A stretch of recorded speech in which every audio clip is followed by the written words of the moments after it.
Gracias, igualmente, Diana. Un placer estar con ustedes. Gracias. Luis, uno de los mayores problemas como país es la falta de recursos económicos y esto se ha agravado con la situación de la COVID-19. Bueno, de hecho, estamos conociendo la propuesta de ley de presupuesto general de la Nación para el próximo año. A tu juicio, ¿cuáles son los mayores problemas económicos que como región estamos enfrentando y vamos a seguir enfrentando producto de la pandemia? La verdad que como región estamos en una situación de bajo crecimiento, por no decir de decrecimiento en este año, en diferentes magnitudes. ¿Verdad? Cada uno de los países tiene una situación diferente, pero lo que es claro es que de venir creciendo los diferentes países, hemos pasado a tener una caída muy fuerte, caídas que El Salvador pues es uno de los que va a tener la situación más complicada en el año 2020. Ahí en el gráfico, en el cuadro, podemos ver cómo Costa Rica, por ejemplo, está estimando para este año una caída del 5% en el Producto Interno Bruto, o sea, en su economía. El Salvador, según el Banco Central, estaría decreciendo entre menos 6.5 y menos 8.5. El presupuesto, por ejemplo, de la Nación se ha hecho sobre la base de una caída de 7.5% en este año, y para el próximo año lo que están estimando es un crecimiento de 3.8%. Guatemala, que venía creciendo a tasas de 3.8% el año pasado, por ejemplo, estimaba crecer algo entre 3 y 4% este año, pero está probablemente cayendo entre 1,5 y 3,5% del PIB. Honduras, que esperaba crecer entre 1,5 y 2,5, pues Honduras ya había tenido problemas de venir reduciendo su tasa de crecimiento en los últimos años. Este año espera decrecer entre 7 y 8%, pero espera rebotar el próximo año y tener un crecimiento entre el 4,5 y el 5,5%. Nicaragua, por el otro lado, viene de una proyección que no iba a tener un crecimiento este año, básicamente de 0.5%, y está probablemente cayendo 4.5% este año.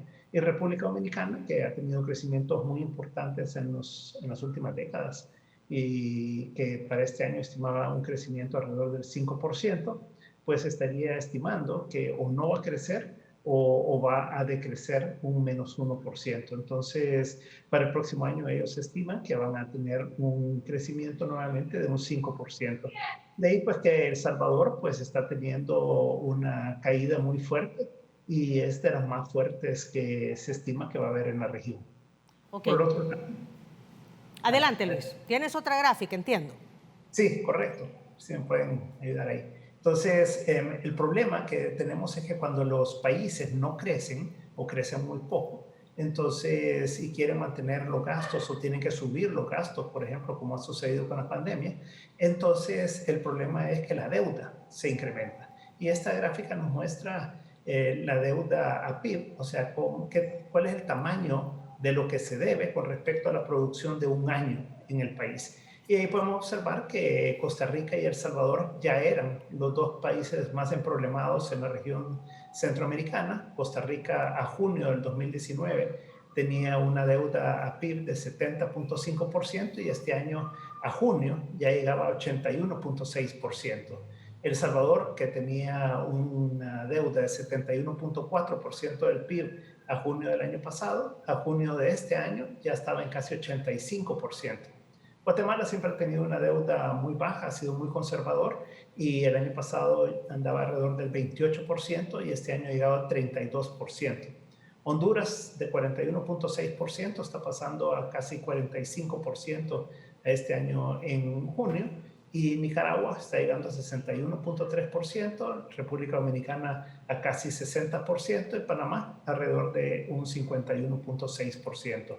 Todos los países han incrementado su deuda, pero el problema es que El Salvador es el país que tiene una mayor deuda. Y además, lo que se estima en base a las proyecciones que ya ha hecho el Ministerio de Hacienda para este año es que el endeudamiento total es posible que llegue al 92% del Producto Interno Bruto. Esto sería el mayor nivel de deuda en la región centroamericana y, si no el mayor, uno de los mayores en toda la región latinoamericana. Y en la siguiente gráfica, entonces si me apoyan ahí, ahí tenemos qué es lo que está pasando. En la medida que el riesgo por ese endeudamiento tan alto que tiene los diferentes países, y El Salvador en particular, pues ahí lo que genera es que y lo podemos ver a la derecha de la gráfica, en la línea verde, que es el nivel de riesgo de El Salvador, cómo ha venido creciendo después de que todos los países habían venido reduciendo su nivel de riesgo. En las últimas semanas ha tendido a subir, y lo mismo en los otros países, pero es mucho más fuerte el incremento de El Salvador. Y ahí lo que estamos viendo pues es cómo se despega El Salvador de Costa Rica, y obviamente está muchísimo más lejos de Panamá, de Guatemala, de Honduras, de República Dominicana, y todo eso pues genera un incremento en el costo para El Salvador. Ok, Luis, dos preguntas si tenemos poco tiempo. La primera, el ministro de Hacienda, a través de la propuesta de presupuesto, ha dicho que espera tener ingresos de 5.315 millones de dólares. ¿Es esto posible? Y lo pregunto porque la brecha del presupuesto de este año es de 1.200 millones de dólares. La brecha para el presupuesto del próximo año, es decir, lo que le falta al gobierno para poder sostener el presupuesto, es de 1.342 millones de dólares. ¿Es esto cumplible? Y si no, se va a tener que adquirir deuda. Pero ¿a qué costo? Dado que estamos llegando a límites en donde el riesgo de nosotros adquirir un préstamo cada día crece. Mira, la verdad que este año el gobierno va a tener un déficit de casi 2.800 millones de dólares. Esto es algo nunca visto en la historia de El Salvador. Por ejemplo, en el 2009 el déficit fue de 1.100 millones de dólares, 1.171 millones de dólares, y eso representó un poco menos del 7% del Producto Interno Bruto de El Salvador de ese año.